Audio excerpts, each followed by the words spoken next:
Welcome back. You are watching the Zenith Glow Astrology broadcast.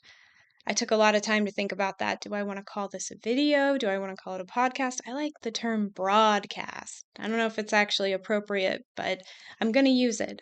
My name is Christina. Thank you so much for tuning in.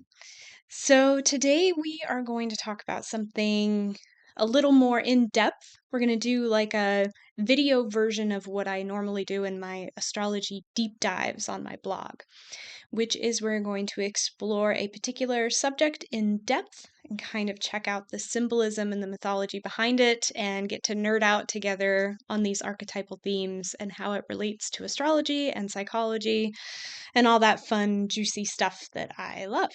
So today, we're actually going to be expanding on the wood snake theme. Okay, so we talked recently about the Aquarian new moon, which is coming up on the 29th. I think I said the 29th. Yes, the 29th. And this is actually concurrent with Chinese Lunar New Year. And the Lunar New Year is changing animals and elements on the 29th. So we are entering the year of the wood snake. And that's going to be the theme that we work with this year. Like last year, we had the wood dragon. So we're keeping the element and we're moving on to a different animal. It's technically a reptile, but either way, it's a different type of theme that we're working with. And I already talked about this in my Looking Ahead podcast. If you want to listen to that, I discuss it a little bit more in depth, the meaning of what the wood snake holds for us as we go through this year. But one of the big themes is that it pertains to healing and transformation and releasing what no longer serves us, because snakes shed their skin and they're continually transforming and they're connected to cycles of time and healing, like the caduceus and all kinds of stuff. All good stuff. Go listen to the podcast. It's good. So not to toot my own horn or anything, but I think that it's going to be a good year, is what I'm saying. Not necessarily an easy year, but a good year. So I thought, throughout this year, maybe we could talk a little bit more in depth about some of these snake themes as we see them through mythology or through common archetypes or stories that we've heard or discussed, or I don't know, whatever. I just thought we could talk about it more. So for this particular episode, we are going to be discussing the myth of Medusa and also how she connects to fixed star Algol in astrology. So you might have heard of Algol. She came up around July 13th last year. Do you remember what happened on July 13th last year? Was it the 13th or the 14th? Either way. There was the attempted assassination of Donald Trump on that day. And it was a significant astrological event that a lot of people kind of talked about. Some people talked about it before the fact, but a lot of people caught on to it after the fact. Because transiting Uranus in Taurus came into an exact conjunction with fixed star Algol, whose position is in the zodiac sign of Taurus, at the same time that it was also conjunct with Mars. And what happened, there was an assassination attempt on Trump, and a bullet like whizzed by his head and barely missed him. And this was significant because Algol has a lot to do with heads, severed heads, and injuries to the head.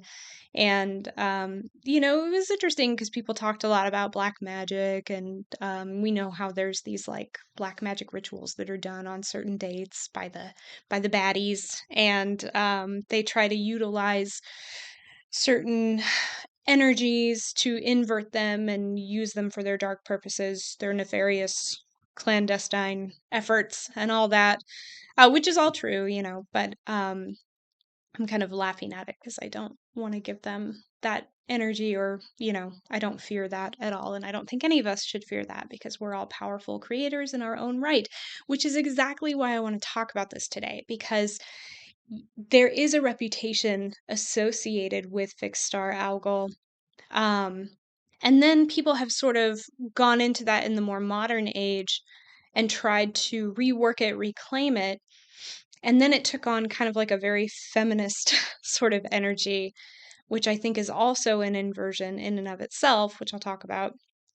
And so, what I want to do today is talk about what I see from an archetypal and psychological lens, which I think can then be reclaimed again, reclaim the reclaim, so that it's more empowered and we can use it for our beautiful light working purposes, which is what we're all here for, right? Those of us listening to this video. um, so yeah, let's see. Where are we going to start? I have some notes over here. So if you see me looking off to the side, that's me checking my notes. Maybe I should make like little index cards next time. Um, so at the time of the new moon in Aquarius, I was sort of analyzing the different aspects that are going on. And I noticed that, Uranus, I talked about, is going to be going direct a couple days after the new moon. And it's going to move forward in Taurus, and then this year it's actually going to get all the way to Gemini for a couple of degrees before it retrogrades back into Taurus again. So as it moves through these final degrees of Taurus, it's going to once again come into conjunction with fixed star Algol, okay, which is located at about 26 degrees of Taurus. Now, fixed star, she doesn't really move except for, the precession of the equinoxes. I mean, she actually does move about 1 degree every 79 years, I think, something like that. So she does move a little bit, but technically it's a fixed star. I think in my own chart, she's located like 25 degrees, 50 something minutes. But anyway, you get the idea. She's at about 26 degrees of Taurus. So Uranus is going to be coming back into conjunction with her. It's already in conjunction with her technically, because it's at about 23 degrees of Taurus, along with Mary Magdalena, the asteroid. But it's going to come into exact conjunction again once it is direct. And I noticed, so I looked that up. Okay, well, when exactly is that happening? And I noticed that there were some other interesting alignments going on that day. And then I looked back at the new moon in Aquarius aspects with those other planets, and I noticed a couple other interesting things. So I just thought, wow, there's something going on here. And I think it ties into the energy of the wood snake. This energy that we're working with this year. We are doing a lot of healing and shadow work. And I know I always talk about that stuff because it's kind of like ongoing, right? Like we're going to be doing this a lot. I don't know. I don't know if there's ever an end in sight to the shadow work, to be honest. I'm sure there is, but I haven't reached it yet. It's definitely an ongoing thing, and it always kind of creeps up when you're least expecting it. That's sort of the nature of the shadow. But this year, especially, I think we're moving into definitely new timelines. Oh, actually, this is a good opportunity. I can share this with somebody besides my husband. So I talked about how we have shifting timelines going on, right, with the new moon in Aquarius. This is kind of an aside, guys, but it sort of demonstrates how we are shifting. So shifting timelines, new moon in Aquarius, portal is opening. We had Trump's inauguration yesterday, which, ooh, yeah, definitely felt the energies, and I definitely feel a lightness and like a kind of inspiration and hope in the collective, which is beautiful because we haven't really had that for the last several years or like maybe ever, depending on how you look at it. So what's really interesting is my husband came to me. Now, mind you, you have to be familiar with the Mandela effect to understand this. And if you don't know what that is, go look it up. But essentially, it has to do with shifting timelines, but being able to remember old timelines even after you've already shifted into a different timeline. And there was this whole thing back when we first discovered the Mandela effect, and we were talking about different examples of it. One of the classic examples of that is the Bernstein versus Bernstein Bears thing. If you ever read those books growing up, Bernstein Bears, by the way, I read them. I had all of them. I was completely obsessed with the Bernstein Bears. I read all the books, I watched the TV show. I was obsessed, and I was like a very avid reader as a child. And then years later, somebody pointed out, well, I thought I remembered it was the Bernstein Bears. But when I went to find a book in my now time, it was written as the Berenstain Bears, like with an A. And everyone, there was all these people that said, "Wait, I remembered it the other way too. I remember Bernstein Bears. It wasn't Berenstain, it was the Bernstein Bears." And there was a lot of debate about that, like, "Oh, you're just remembering it wrong," and or you just made it's a common mistake and you just don't remember it. But the theory that emerged from that is that there actually was like a shift in timelines. So we moved from one timeline through, you know, the the Dark Lords or whatever you want to call them, the baddies, had like shifted timelines so that we now live in a timeline where it's Berenstain, but collectively we all remember the old timeline where it was Bernstein. And I remember the Bernstein. I remember it. I remember it so clearly. So that's an example of how these things can happen. Well, when I first discovered this and my husband and I were chatting about it, he said, another one is C3PO's leg from Star Wars. He remembers very clearly, and I do too. I mean, I'm not quite as nerdy in the Star Wars genre as he is. I am nerdy, don't get me wrong, but not quite as nerdy as he is. And he has seen it just so many times. He knew very clearly C3PO was all gold. He was always all gold. And then at one point in time, around the time we were talking about this Mandela effect stuff, he realized that someone pointed out that suddenly now one of C3PO's legs is silver. Like he's all gold, but he's got one silver leg. And it was a big thing. And my husband was like, no, no, no, he's always been all gold. I remember. He was always been all gold. He even talked to his dad about it. And his dad's like, yeah, I used to fall asleep to that movie. Like, those movies. I knew it very, very well. He was all gold. What are you talking about? There's no silver leg. But then you look it up, and sure enough, and then they kind of made it seem like it had always been that way. Like, yeah, he's always had a silver leg. Silly you. You remembered it wrong. So that's another one of those Mandela effect things. Well, what's interesting is today, my husband came to me and he said, like the whole C3PO leg thing that we talked about, and how like now everyone accepts that that's just the way it is and it's always been there and we're all remembering it wrong. And he said, well, now it's both. He said, now when I looked it up, it's like they're saying, well, in this movie, it was all gold, but in this movie, he had a silver leg. And they like changed it again. And I told him, I said, I think that has to do with the timeline shift because we're entering a new portal. Sorry, guys, I keep hitting my microphone filter thing here. Uh, I talk with my hands a lot. I'm Italian and I'm very expressive. So yeah, I think it has to do with the Aquarius new moon. We're entering a new timeline, just like I talked about. I think that Trump's inauguration, actually, the energy of that, I think it shifted timelines collectively for us already. And I think we're seeing that bifurcation thing happening again. It's like before we were in the bad timeline and C3PO had a silver leg all of a sudden, and now we're seeing both side by side. And it's like, oh, well, he had a silver leg, but he was also all gold. So it's kind of interesting. I think it just correlates with what we're experiencing right now as we're literally like watching in real time shifting, like timelines shifting, things are changing, and we're remembering the old stuff, but we're also seeing the new stuff. And it's all like coexistent simultaneously. Paradox. Oh, it's super cool. I think it's really cool. I think it's really exciting. So anyway, I just wanted to share that. So I think that's part of what this year of the wood snake is about. I think it's about us shifting into that organic timeline and getting into our most highest potential, living out our soul missions and doing the things that we came here to do to help the ascension of the earth and to help all of our, brothers and sisters and galactic soul family and everybody that's involved with this planet that's under construction right now. Not really under construction, but we're going through an ascension period right now. So all of that is to say, we have a lot of work to do, right? Because we are clearing a lot of karma. Some of it is our own, some of it's not ours. Some of it is for other people, and we volunteered to come here to do that.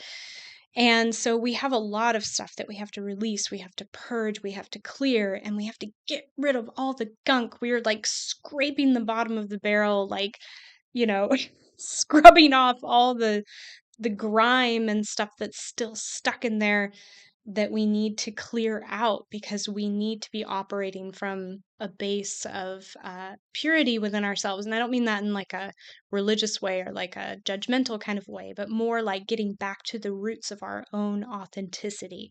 We have all these layers of gunk that have been poured onto us over years of trauma and conditioning, social conditioning, and all kinds of stuff. And it just has to go. It can't be here anymore. We need to let it go.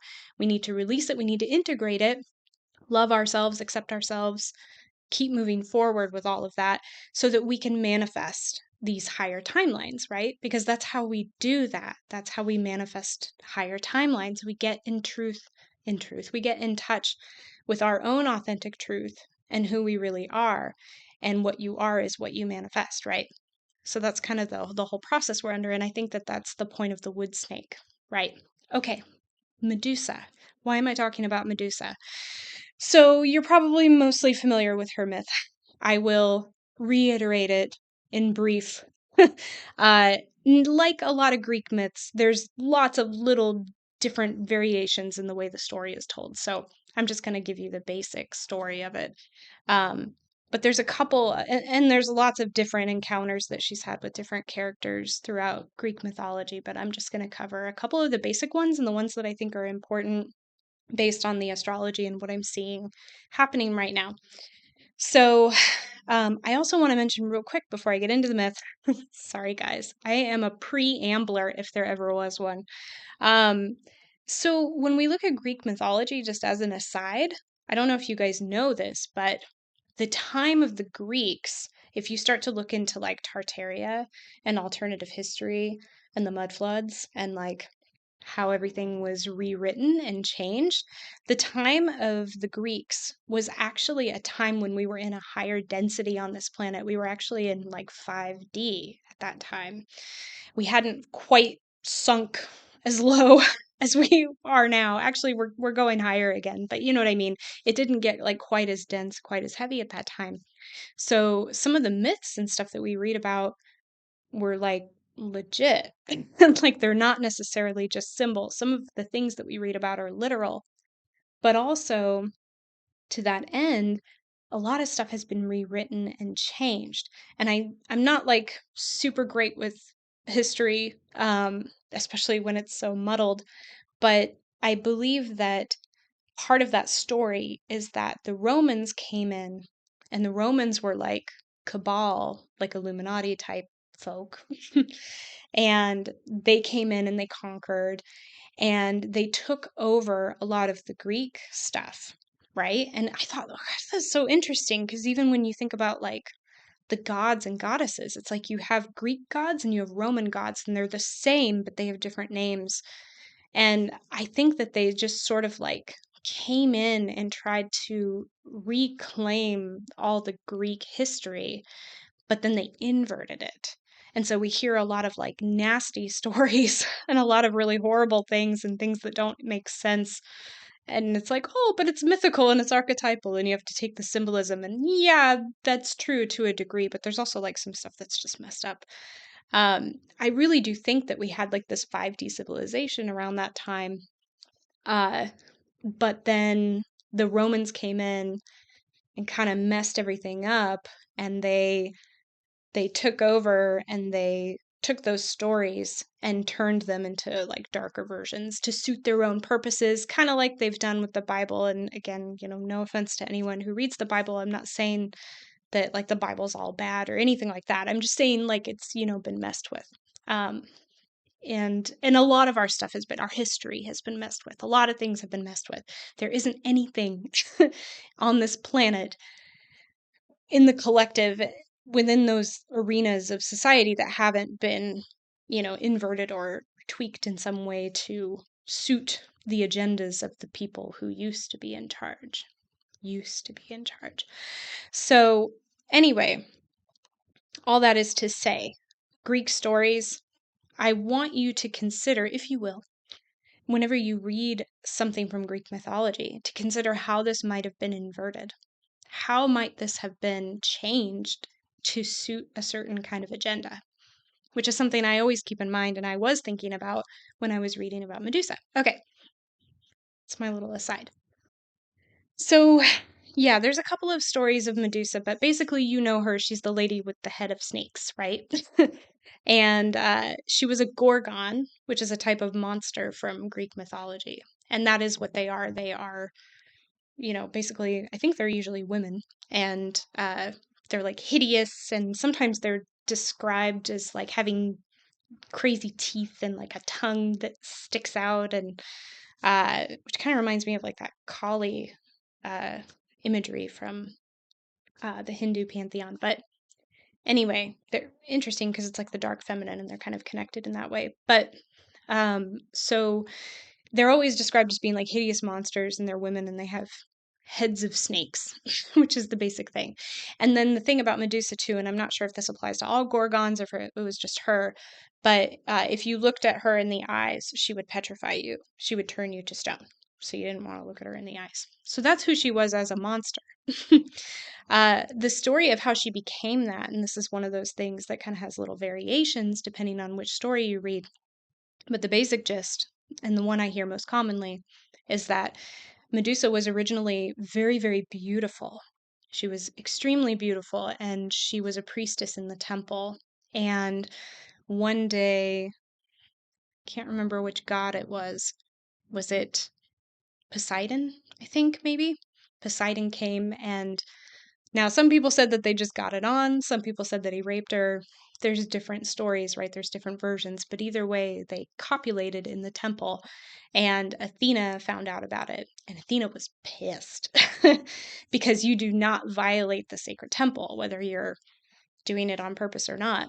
And so, to punish Medusa, Athena cursed her by turning her into a gorgon.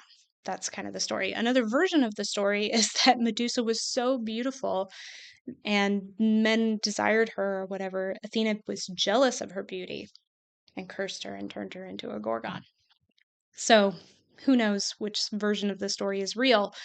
Um, and then another important story in Medusa's mythology is that there is a story about Perseus, who was tasked to bring back the head of Medusa in order to free his mom from, I think, like sexual servitude. Again, there's a lot of really messed up stuff in the stories. And again, what has been inverted, what is not.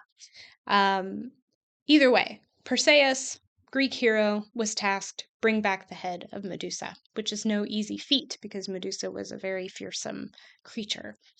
And so he was given some gifts from the gods to help him do this. One of the gifts was actually given by Athena, and it was a super shiny bronze shield that was reflective that he could use as like a mirror so he could see where Medusa was without directly looking at her.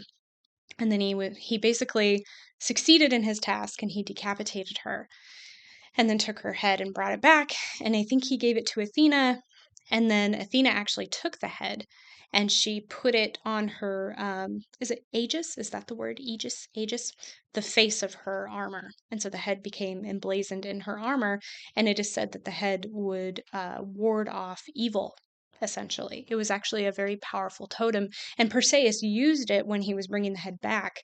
He had like a special sack for it and stuff, because even just carrying it, it was really gnarly and had a lot of power to it. And he could actually use it, like hold it up and use it to protect himself. So a lot of juicy symbolic nuggets in those stories if you want to like pull it apart. Now, over time, as we entered our modern age, feminists got a hold of this story and talked about like how it's a story about victim blaming because Medusa was raped, but then Athena blamed her for that and then punished her for it, and stuff about like men being afraid of women's power and, cutting off the head and doing all this stuff.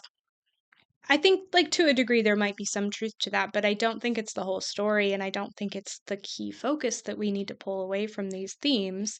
And again, I think that whole, like, feminist movement is a hijack in and of itself. I think there's truth to the suppression of the feminine, but I think the feminine is not, like, necessarily a gender thing. It can be, but I think that it's more about the feminine aspect of ourselves, and I've talked about this in my articles before, and it's more about preventing us from connecting with the feminine within, which is what allows us to connect to our intuition, which is what allows us to connect to our divinity and our higher guidance system, and kind of liberates us from the whole matrix pizzazz thing. So, anyway, but then, on the 3D level, it became like man think woman bad, now man bad. Uh, so I'm probably gonna get like hate letters from feminists if anybody watches this ever. I don't know if they will. Uh, yeah. Anyway, the bottom line is I don't think that that's the whole story, and I think that what is really key about this story has to do, one, with the relationship between Athena and Medusa, and what does Medusa actually represent? And then two, the relationship between Perseus and Medusa, and what does Medusa actually represent? So, real quick with the astrology, fixed star Algol. Now, she is said to symbolize Medusa's head. It is located in the constellation of Perseus, and the constellation of Perseus is basically Perseus holding Medusa's head. So fixed star Algol is actually like the third eye point of Medusa's head. And it's like one of the most feared stars in the history of astronomers and astrologers. It's said to be evil, and it has the evil eye, and all kinds of nasty stuff has been associated with Algol. Now, the reason why they thought it was an evil eye is because the star has like a blinking pattern that it does every few days. And later, scientists learn that's because it's actually part of a binary star system. And every few days, it eclipses itself. So it will blink in and out. You can see like the light of it blinking. So, yeah, a very feared star, but it is different, a little bit different from the actual story of Medusa, meaning that Algol is more about like Medusa once her head is severed. Because it is just the head of Medusa, but it is tied into the myth of Medusa. So it's one of those things, it's like a rectangle is a square, but a square is not a rectangle. It's like it is Medusa, but it's also not Medusa. Not the whole story of Medusa. Just a little aside if you're interested in the specifics of the astrology and all that. So Algol's, at 26 degrees of Taurus. And yeah, so let's talk a little bit about that. Head of snakes. What's the significance of that? Well, we know that snakes are healing and transformation and wisdom, right? And intuition. They have to do with intuition and divinity. And especially being on someone's head, that's like connected to the crown chakra, right? So we could say that once Medusa was transformed into a gorgon, which is a monster, uh, she acquired a stronger connection through her crown chakra, through her own divinity, through her intuition. She gained wisdom, she gained knowledge, right? So, and she was a fearsome creature. Why would people fear that on a symbolic level? Well, because on a symbolic level, people fear knowledge, right? Especially self knowledge. Because ultimately, what I think is that Medusa really stands for the shadow. She is our shadow. And I believe this is the significance between her and Athena. I believe that Algol, or Medusa, is the shadow of Athena. And Athena, and I think one day I'll do a show just about Athena because she's extra special to me for reasons I will not divulge at this moment. But uh, she was the goddess of war, and she like was super accomplished and super respected. One of the most respected goddesses in the pantheon, and the city of Athens was named for her. And she was one of the only goddesses, and this is like, again, how much of history has been rewritten or whatever, but the way that it's written as we know it, is that we had like a matriarchal society, and then the patriarchal society came in, where they just started doing away with a lot of the feminine tradition.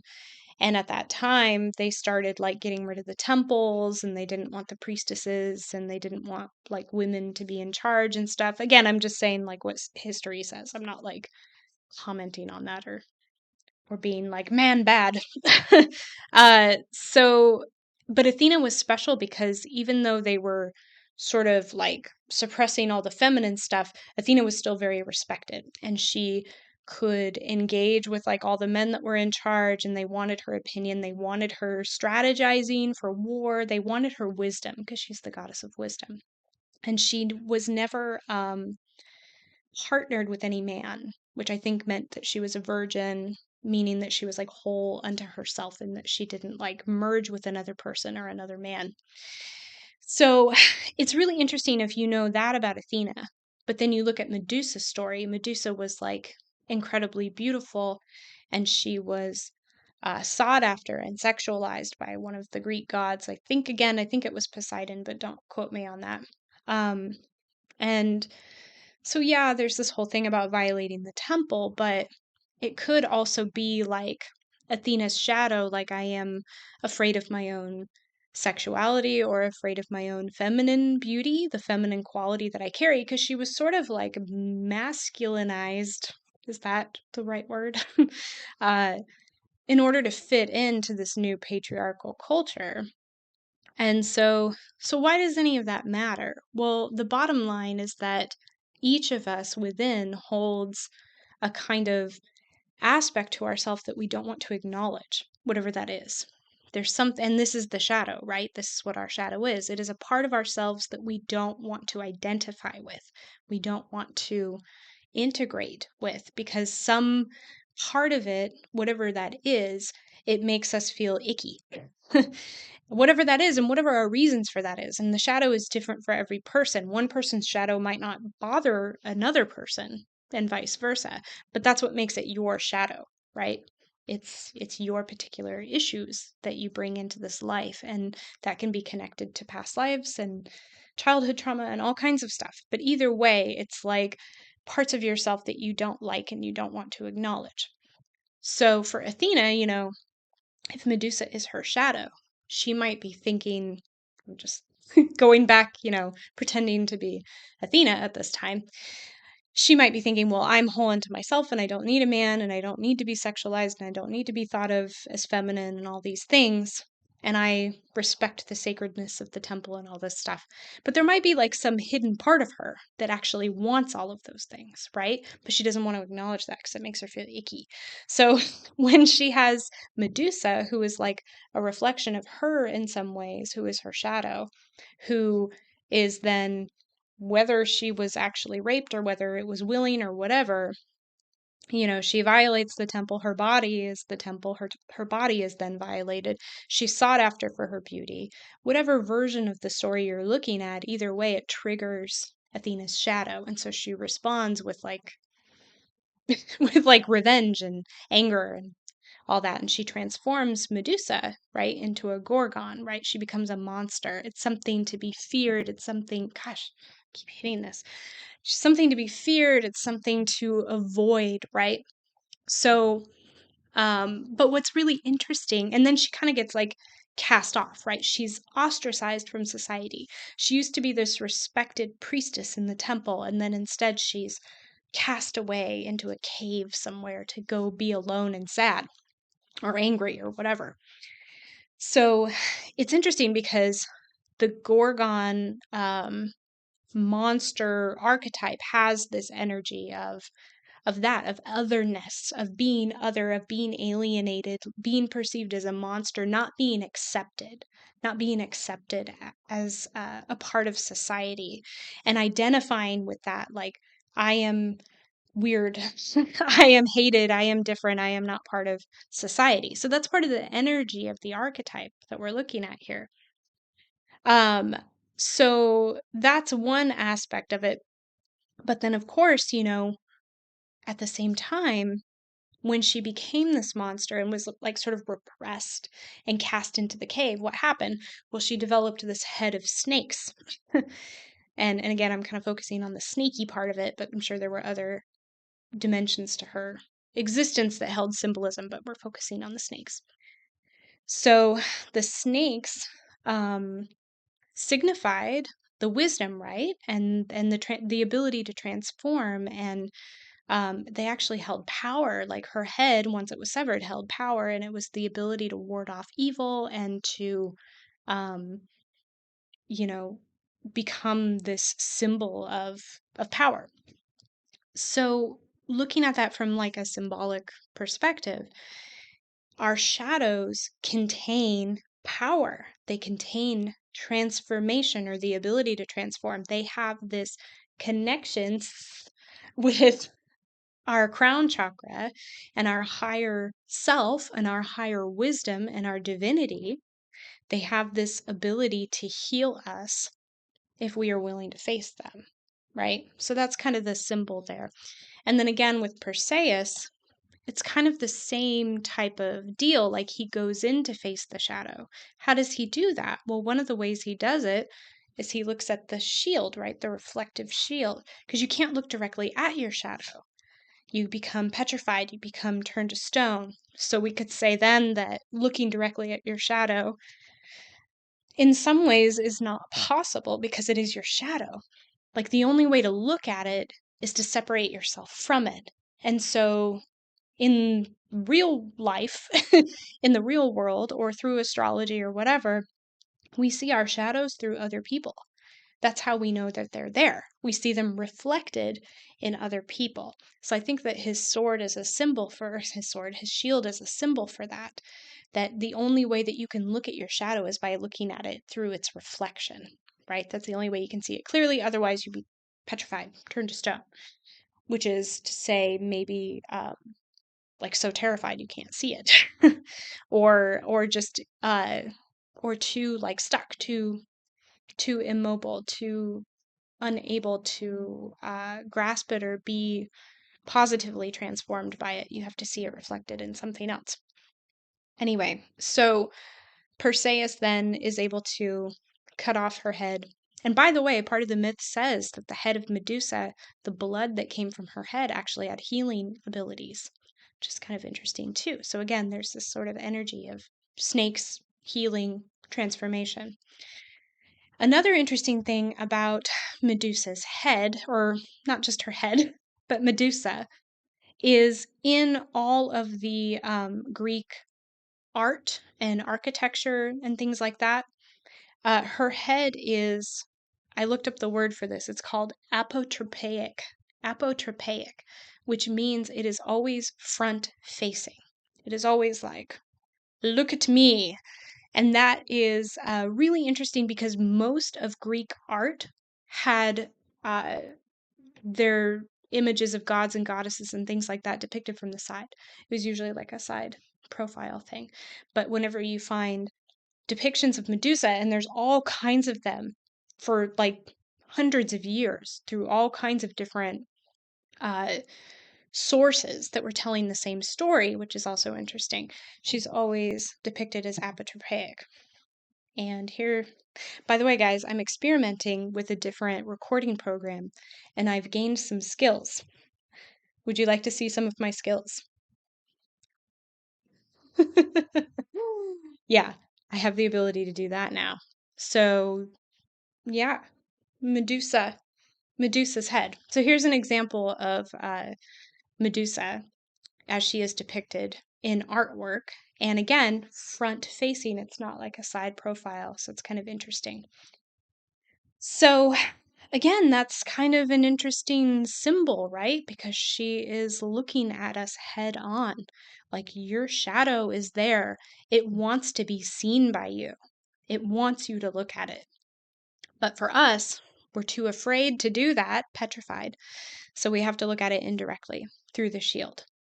So very interesting. Yeah, I also have this one, which is Perseus after he decapitates Medusa and then brings the head back. And again, he brings that head back to Athena. Athena takes the head, she puts it on her aegis. Aegis. I gotta look that one up. On her armor, and it becomes like part of her sigil. It becomes part of her protection to ward off evil, and it makes her stronger. So again, when we face our shadow, we are able to integrate it into ourselves. If Athena and Medusa are reflections of each other, if they are shadow and self counterparts, when we integrate the shadow, we become stronger, and we are able to face it then and use it as a source of strength. And that is exactly what Medusa stands for, what her symbol means. And that is exactly what our shadow does. There's wisdom, snakes, inherent in the shadow if we're able to find a way to face it and to conquer it. And by conquering it, I think that's actually kind of like an aggressive, I don't know. I don't know if I like that term, but the idea is that we are incorporating it rather than being afraid of it and keeping it as something that is other and separate from ourselves. When it's like we have untapped resources that exist within us, but in order to do that, we have to sort of travel into our own little underworld and face the darkness and the demons within, and then recognize how they are actually a part of us, and then love them unconditionally, and then integrate them into our being. And then we can become whole. And not only will we be whole, but we will now be unified with those untapped sources of power and intuition and wisdom that we all hold within us. Okay, so that's sort of the energy of Medusa. I hope that all makes sense. So yeah, in general, she represents kind of this process of transformation where you go from being a victim, right? She was like victimized by Athena and by the rape and all that, to becoming something that is incredibly powerful. And you have to go through this process of transformation. Part of that transformation was her head being cut off. Why is that significant? Why does her head being cut off matter? And why did she become a source of power? Well, I think that it has to do, this is just my own 2 cents on the matter. I didn't read this from anyone else or anything like that. I think that because our head symbolizes like our connection to the crown chakra and the mind and like the non-material realm, and the body is like the physical. I think it represents severing our over attachment with the physical, with like 3D linear reality, right? Because when we're grounded, now I'm not saying it's like bad to be grounded. You do need to have balance and you need to be grounded in your body and all that. But from this lens, when you are over identified with the physical world and with the 3D and with your body and all that stuff, it sort of limits what you're able to do from up here, from this kind of spiritual snake intuitive realm of perception and being. It sort of hinders your integration with your higher self, you could say. So it's sort of like when her head is decapitated, in a weird way, she's like liberated, because suddenly she's not attached to the body anymore, and she's free to just go be a head. uh, and so we're then able to really, really merge with our higher selves and move into this kind of higher divine aspect that we carry. Okay. So, yeah. And then in doing that, we become powerful, right? When we are willing to face our fears, when we are willing to go into the depths of our being and face head on the things that limit us, the things that make us feel victimized, the things that make us feel small in whatever way. When we face those things and we are able to integrate them, then we become incredibly powerful. So, what does this all have to do with Algol and the astrology? Well, I just think it's interesting because, first of all, on the new moon, this is my little draw up of the new moon that we had. Can I make this bigger? Here we go. Sorry, guys, still kind of learning. learning how to do this stuff, this techie stuff. So yeah, we talked about this, about Uranus being conjunct with Mary Magdalene in the sign of Taurus, and that's like making a sextile to Saturn in Pisces. And I didn't go into it super in depth because I wanted to focus on the key primary planets at the time that I did my other recording. But there's some interesting stuff going on, both with the goddess asteroid Pallas Athena. Okay, Athena, yes, the one from the myth. She has her own asteroid located at the time of the new moon in Aquarius at 23 degrees of Capricorn. We also have the goddess Juno, goddess asteroid Juno, and she was sitting at 26 degrees of Scorpio, exactly opposite a fixed star Algol, and also opposite of Uranus, which was at, and I'm saying was, even though the new moon hasn't actually happened yet, but maybe by the time you watch this, it'll be over with. Apparently, I am changing timelines because I don't even know what time I'm in right now. So Uranus at the time of the new moon is retrograde in Taurus at 23 degrees. So technically, Juno is in opposition with Uranus, and Uranus is technically conjunct with Algol, but not in an exact conjunction. Okay, does that make sense? I hope that makes sense. This is important, I think, because I think it factors in to part of this unfolding story of what we're seeing happen with the wood snake, right? And there's going to be a lot of variations of this energy showing up for us. This is just something that I happen to hone in on intuitively. So if it resonates with you, wonderful. If it doesn't, I'm having a lot of fun. So thank you for tuning in. Yeah. So at the time of the new moon, Pallas Athena, 23 degrees of Capricorn, was exactly trine with Uranus in Taurus. Okay. So something is introduced, right? This is a new moon. This is a portal window opening up. There's some kind of story being introduced. Uranus at that time is retrograde. Okay. Uranus is bringing insight. It's bringing higher perception and understanding and this craving for freedom and enlightenment. And Pallas is the planet or the asteroid of wisdom, right? And it's a feminine energy, so it's going to show up a little bit more subtly, a little bit more intuitively for most of us. And she's in Capricorn. So there's this kind of like self-possessed, authoritative, like, I know what I know.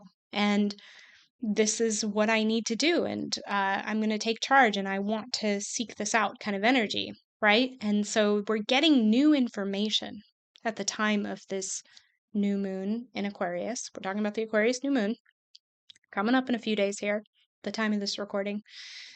There's something coming through, and again, this might be more intuitive because this is more feminine energy, but something is brewing from below the depths of our being.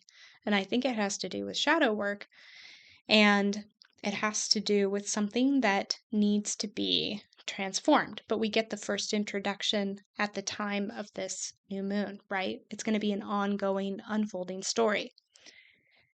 At the same time, we have this Juno opposition. Juno is in Scorpio at 26 degrees. She's the little like star with the plus sign underneath. And at this time of the new moon, she is exactly opposite of Algol. Interesting.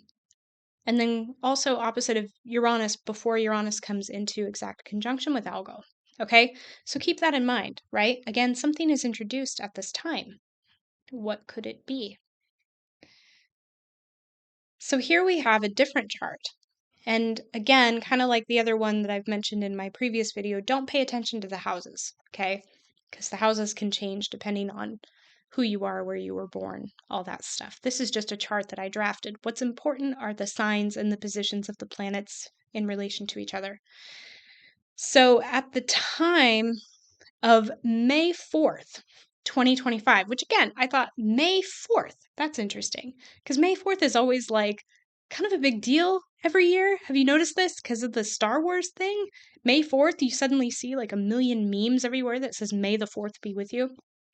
And also interesting because I mentioned C3PO at the beginning of this. But anyway, May 4th. It's significant because this is the day that after it's done with its retrograde cycle, Uranus will once again come back into conjunction, exact conjunction, with fixed star Algol. And as a reminder, like I said at the beginning of this, the last time Uranus was exactly conjunct with Algol, there was an assassination attempt on Trump. Now, this isn't actually about Trump. And I'm not like good at that kind of astrology, just so you guys know. That's not the kind of stuff that I like to focus on. I think there are much better astrologers out there that talk about that stuff, and you should watch them for that kind of information. I'm just noting the synchronicities and the kind of flavor of energy that was present at that time, okay? We had this energy of like, ooh, the head was cut off. It is interesting, though, if you do analyze it a little bit, and we won't get too deep into it, but Trump having that assassination attempt, the bullet flies by and clips his ear, misses his head, right? Ooh, what a powerful moment. And something changed, right? Something changed for him after that moment. I mean, how could it not? How could you not survive that? And it was really powerful the way that he just like kind of stood up and like, raised his fist. And to me, that in itself, like everybody was talking about potential beheading and the dark magic and all that kind of stuff that's related to the Algol symbolism. But to me, it was like you just faced one of your biggest fears. Now, I don't actually know if that's one of Trump's biggest fears, but I know it was one of the biggest potential threats. Like, ever since he's been on the scene, everyone's been afraid. Everyone else has been afraid that this would happen, that could be a possibility. So it had to have, like, at least been on his mind, right? That could be a potential. And I'm sure that's something that he wouldn't want. And, his family wouldn't want that. And so you could say that he faced death, he faced one of his greatest potential fears, and he rose from it more powerful than ever, right? I think that's pretty true if you look at the way things have rolled out since then. So, again, to me, that is the importance of this algal symbolism. It's not so much, ooh, that baddies in the shadows like used the energy of that day to try to take the head of their worst enemy, which I'm sure is also true because they're always trying to invert stuff and whatever, who cares? I mean, it's important, but it's also, I don't want to give them our energy. What is most important is that for us, we can take the positive light aspects of this archetype, of this energy, and use it to empower ourselves. And that's really what it's about. It's about going into your deepest fears, facing death, whether that's literal in Trump's case or metaphorical, probably for most of us. And then you rise from it stronger and more empowered. Because that's the thing about our shadows. And that's the thing about wisdom, right? We don't really get wise when we're winning all the time, when we're constantly succeeding and we're always perfect at everything. No, that doesn't happen. That's what creates tyrants or what creates like ninnies. It's not really what creates, you know, dynamic, strong, wise humans. It's when we face hardship, it's when we face failure, it's when we come face to face with the parts of ourselves that we hate the most, or that we fear the most, or we are the most ashamed of. It's when we revisit those experiences that made us feel that way. That is when we can get in touch with our power, when we are able to go into the things that we avoid the most or want to avoid the most. Then we rise more courageous and more powerful.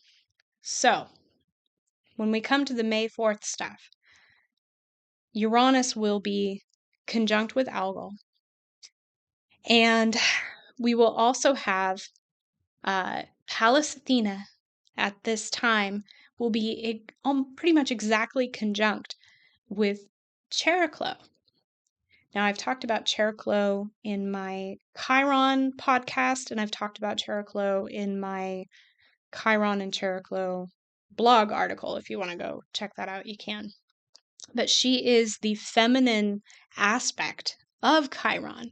Okay, so again, this is feminine energy coming in. And mind you, again, feminine, it's not really about gender, it's more about quality of energy. Okay, it's more about the subtle aspects of our being. It's more about the inner darkness, the inner softness, the inner receptivity, the intuition, all of those things. And Cheroklo is like the shaman, right? So she takes the wound that we carry through Chiron and her, wherever she is in your chart, she represents a different component of that wound. It's our deepest, most unhealable wound, our most awkward part of ourselves. And she helps us go into the darkness to face it. And she also holds space for us to heal. She holds love and space for us to heal. And she allows us to feel grief. And she allows us to be transformed by that wound. That's kind of the energy of Cheroklo. Now, at the time of this May 4th Uranus Algol conjunction, Pallas Athena, who's part of our little myth, right? Algol is her shadow. She's going to be exactly conjunct with Cheroklo. Okay? So there's some kind of deep healing going on, right? There's something that we are holding space for at this time. And Pallas is the planet or the asteroid of wisdom, feminine wisdom. So there is some kind of wisdom coming to us through this experience, something that we've never had before. What's also significant is that they are in the sign of Aquarius, which is ruled by Uranus. Okay. So again, we have another connection there, not to mention they are technically aspecting each other through a square. It's going to be tense. It's going to be intense. But it's a beautiful thing because Uranus is bringing higher wisdom. It already traveled through its own underworld journey via its retrograde cycle. It's now direct. It's brought the information. It is bringing it up from the deep caverns, and it's showing us, hey, this is what I brought. This is what I found. Check it out. This is the treasure that I have discovered. So this is all coming to us now at this time. There's some kind of enlightenment, some kind of transformation that we are experiencing that's bringing in higher wisdom and deeper healing. Now, the other planet I had mentioned was Juno. So at the time of May 4th, Juno, what the heck? Once again, exactly at 26 degrees, and she is opposite of Uranus and Algol. However, this time, Juno is retrograde. Because the first time around, she was not retrograde. And mind you, between February and May, she moves on. Like she goes into a different sign and then she retrogrades back to this point and happens to be exactly opposite through her retrograde cycle on this day that Uranus is conjunct with Algol. Significant. It's not an accident. So what does that mean? What does it mean to have Juno in Scorpio exactly opposite of these other planets? Well, Juno is, and I won't go into her. I know this is a long one, guys, and I'm going to wrap it up soon, I promise. Okay. I won't go into all of Juno's myth, but I will say that she was the wife of Zeus, and she was the queen of the pantheon. If he was the king, she was the queen. And she is super powerful in her own right. She actually was such a badass that she gave birth to Mars immaculately. Like, she didn't need Zeus. She said, I'm just going to do this on my own. I got this. So she, astrologically, she can represent significant relationships in our lives. Okay. So this can be soulmates. This can be romantic partners. This can just be friendships or fated relationships, karmic relationships, things that we need for our growth. And then on another level, she represents the twin flame connection. So this can be the twin flame manifested through a partner physically in the 3D, but it can also be our merging with our higher twin flame, higher self. Okay. Ooh. So yeah, there's something really, really big going on there. And I think what's happening, And it's really interesting because Algol, if you think about her energy of transformation, it's kind of like scorpionic, right? Like it has a Scorpio kind of feel to it because it's like transformation. But she's not in Scorpio. She's in Taurus, Algol. She's in Taurus at 26 degrees, opposite of Scorpio. So what does that mean? I think what it means is that Scorpio is the process of transformation, and Taurus is what you get when you're done with that process from this perspective. Taurus is about wholeness, it's about completion, it's security, it's safety, it's valuing yourself, it's recognizing your own self worth and feeling complete in yourself. I don't need a partner. I don't need this to complete me. I don't need these external sources of power. When we go into Scorpio, it is that energy of recognizing how you are not powerful by seeing power outside of yourself in one way or another. Oftentimes it's through like occult symbols, like perfect example. If I learn astrology, maybe that will make me more powerful in some way, or tarot or whatever. And of course, consciously we're not like, I want to be powerful. It's more of a subconscious thing. It's like, I feel like I would be more complete if I could merge with this source of power. And it symbolizes power in some way. That's the idea of the Scorpio energy. And then, of course, it can come through relationships. If I merge with this other person, together we will be more powerful than I will be on my own. Okay, that's the Scorpio kind of energy, merging with sources of power outside of yourself. Taurus is more like, I'm good. I'm good on my own. I know how to provide for myself. I know what my values are. I can stand on my own 2 feet. I don't need to merge with something outside of myself to be considered whole and complete. So it's interesting, isn't it, that Algol is in Taurus. And Algol is what? The severed head, right? Disconnected from the body. So Algol is like what happens after the process of transformation is complete.